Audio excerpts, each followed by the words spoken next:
Hello everyone, আমি প্রদীপ্তা। সবাই কেমন আছেন? আশা করি সবাই খুব ভালো আছেন, আর আমরাও ভালো আছি। আর আজকে কিন্তু আমার গাড়ির হর্নের আওয়াজ শুনে ঘুম ভেঙে গেছে। 8টা মতন বাজছিল। অনেকে ভাববে যে 8টা আবার কী রে বাবা, আমরা তো অনেক আগে ঘুম থেকে উঠি, কিন্তু না, রাত করে ঘুমিয়েছিলাম। ওই যে বললাম, আগের ব্লগে বলেছিলাম রাতে খুব যন্ত্রণা, ওষুধ খেয়ে ঘুমিয়েছিলাম, তাই দেরি হয়ে গেছিলো। 8টার সময় উঠেছি। উঠেই আজকে তাড়াতাড়ি উঠে আগে গোপালদেরকে স্নান করিয়েছি। আমার টাইম ছিল না, তাই আজকে আমি আগে গোপালদেরকে স্নান করিয়েছি। কারণটা তোমরা ভালো করেই জানো, কারণ আজকে পয়লা বৈশাখ, নববর্ষ। তাই সকলকে জানাই শুভ নববর্ষ।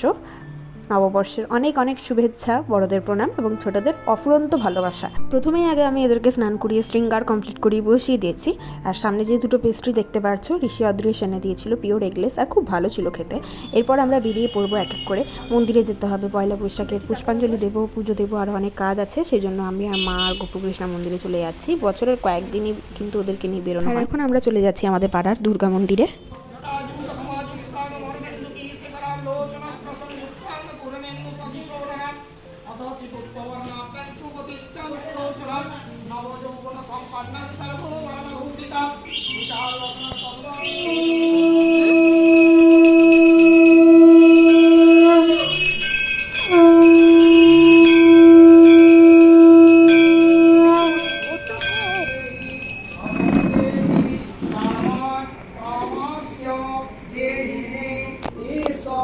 সচন্দন পুষ্পাঞ্জলি সাধুবাহন সপরিবার সহিত ভগবতী দুর্গাদেবৈ নমঃ।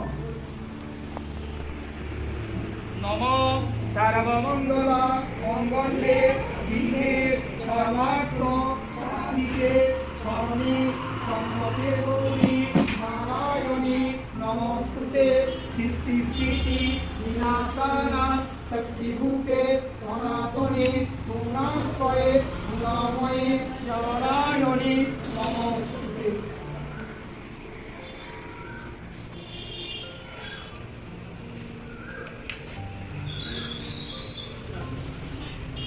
সর্বমঙ্গলা মঙ্গলে শিবে সর্বার্থ সাধিকে শরণে ত্র্যম্বকে গৌরী নারায়ণী নমস্তুতে।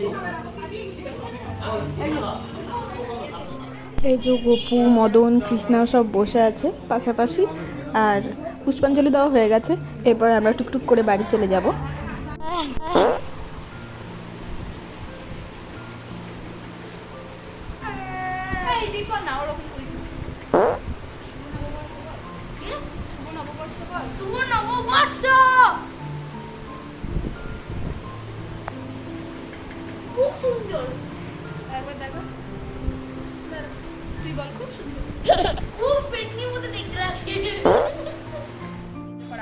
আমরা আমাদের দোকানে যে লক্ষ্মী গণেশ ছিল, সেই লক্ষ্মী গণেশটা আবার নতুন করে পুজো করালাম আজকের দিনে।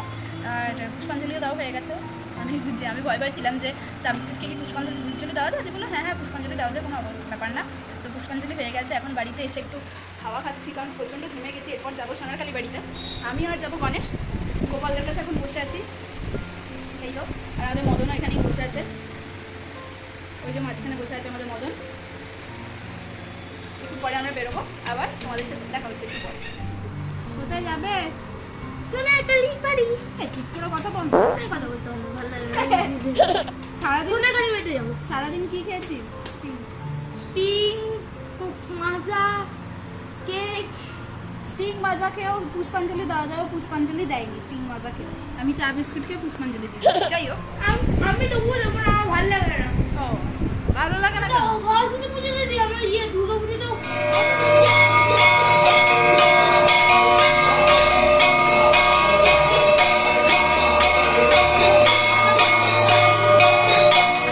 প্রথমে আমরা গিয়েছিলাম মঠে, খুব সুন্দর আরতি হচ্ছে।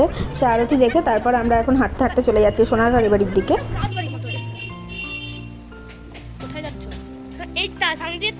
দুপুরবেলা 1:45 বাজে সোনারখালি বাড়িতে চলে এসেছি। একদম ফাঁকায় ফাঁকায় মাকে দর্শন করে প্রণাম করে তারপর বাড়ি চলে গেলাম। বাড়িতে গিয়ে দেখতে পাচ্ছি টেবিলে এক গাদা মিষ্টির প্যাকেট সাজানো। সেখান থেকে টুক করে এই প্যাকেটটাই আমি তুললাম। দেখছি অনেক মিষ্টি। এখানে এবার কনফিউশনের মধ্যে পড়ে গেছি যে কোন মিষ্টিটা আমি খাবো। আর নববর্ষ তো মিষ্টির প্যাকেট ছাড়া অসম্পূর্ণ। মিষ্টি খাওয়া নিয়ে আরেক জ্বালা। পছন্দের মিষ্টিটা আমি আগে খেয়েছি। আর সিম্পল মেনু আজকে ছিল মুগমোহনী ডাল, ঢেঁড়স ভাজা আর ভাত। এটা আবার অনেকক্ষণ পর সন্ধ্যেবেলা গোপু কৃষ্ণাকে ওই গর্জাস জামাটা চেঞ্জ করিয়ে সৌমিতার দেওয়া কটনের জামাটা পরিয়ে দিয়েছি। এখানে মায়ের সব বন্ধু বান্ধবরা এসছে, গল্প হচ্ছে এখন।